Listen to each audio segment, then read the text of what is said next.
ఇప్పుడు ప్రభు అయిన యేసుక్రీస్తు వారు ఇచ్చినటువంటి ఒక ఉపమానాన్ని మనం అక్కడ చూసాం. అక్కడ కూడా ప్రభువు చెప్పాడు ఈ విషయాలు.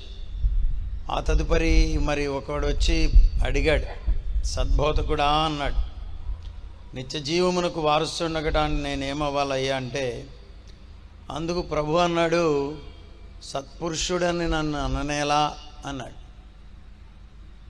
దేవుడు ఒక్కడే కదా, మరి నన్ను అంటున్నావేంటి అన్నాడు.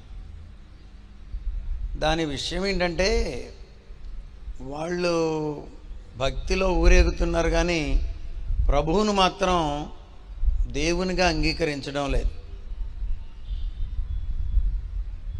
నిత్య జీవమును గురించి మాట్లాడుతున్నవే, నిత్య జీవమాన్ని గురించి ఎలా వెళ్ళాలని అడుగుతున్నవే, నన్ను సద్బోధకుడా అంటున్నవే, దేవుడు ఒక్కడే కదా.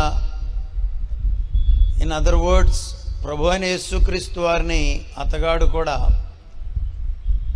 బోధకునిగాను, సద్బోధకునిగాను, ప్రభువుగాను అంగీకరించాడు. ఆ మాటతో ప్రభువే చెప్పాడు, ఈ ఆజ్ఞలన్నీ నీకు తెలుసు కదా అంటే, అవును అవును అవును అంటా వచ్చాడు. ఏమేం చెప్పాడు? వ్యభిచరింపవద్దు, నరహత్య చేయవద్దు, దొంగిలవద్దు, అబద్ధ సాక్ష్యం పలకవద్దు, తల్లిదండ్రులను సన్మానింపు అనే ఆజ్ఞలను నీవు ఎరుగుదు కదవా అంటే, ఇప్పుడు ఎరగడం ఏంటయ్యా, బాల్యం నుండి ఇదే పనిలో ఉన్నానన్నాడు. అవునా? అంటే దీన్ని బట్టి మనకేమర్థమవుతుంది? ఇతగాడు దేవుని బిడ్డల్లో ఒక బిడ్డేనంటారా? నిశ్చయంగా అనుకుంటున్నాను నేను. ప్రభువుని ఎరుగని వాడేం కాదు, వాక్యం తెలియనివాడు అంతకన్నా కాదు, అన్నీ తెలుసు, ఆజ్ఞలన్నీ పాటిస్తున్నాడట. అయినా అడుగుతున్నాడు, మరి ప్రభు దగ్గరికి వెళ్ళాలంటే, నిత్య జీవాన్ని చూడాలంటే నన్ను ఏం చేయమంటావు ప్రభు అంటే, ప్రభు సున్నితంగా ఒక విషయాన్ని చెప్పాడు. ఏం చెప్పాడు?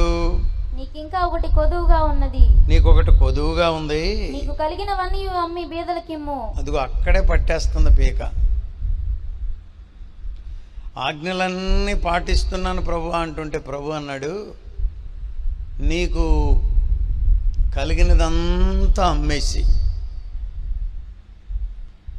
నా దగ్గరికి పట్టురా అని కూడా అనలేదు యేసయ్య. ఏమన్నాడు? నీకు కలిగినవన్నీ బీదలకు ఇమ్మన్నాడు. కొంతమంది అంటున్నారు, అసలు బీదలు ఉన్నారా అండి మన దేశంలో అని. బీదలు కనబడుతున్నారా?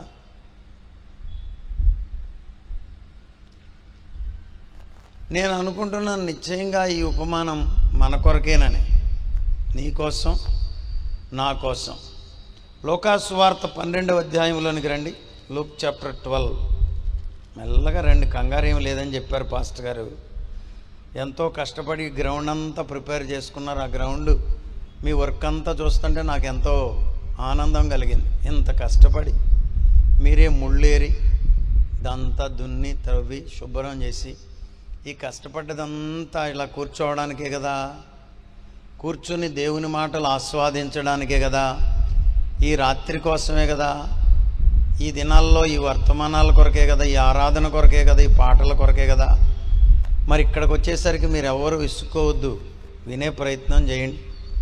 చూస్తారా? 12వ అధ్యాయము 16వ వచనం నుండి చదువుతామా? 15 నుండి చదువు. మరియు ఆయన వారితో మీరు ఏ విధమైన లోభమునకు ఎడమీయక జాగ్రత్త పడుడి. లోభం అంటే తెలుసుగా, హిందీలో కంజూస్ బోల్తా హై. లోభి అంటే ఇచ్చే విషయంలో వెనుకంజ వేసేవాడు. వాక్యంలో ప్రభువు చెప్తున్నాడు, మీరు ఏ విధమైన లోభమునకు ఎడమీయక, అసలు ఖాళీ ఇవ్వద్దు.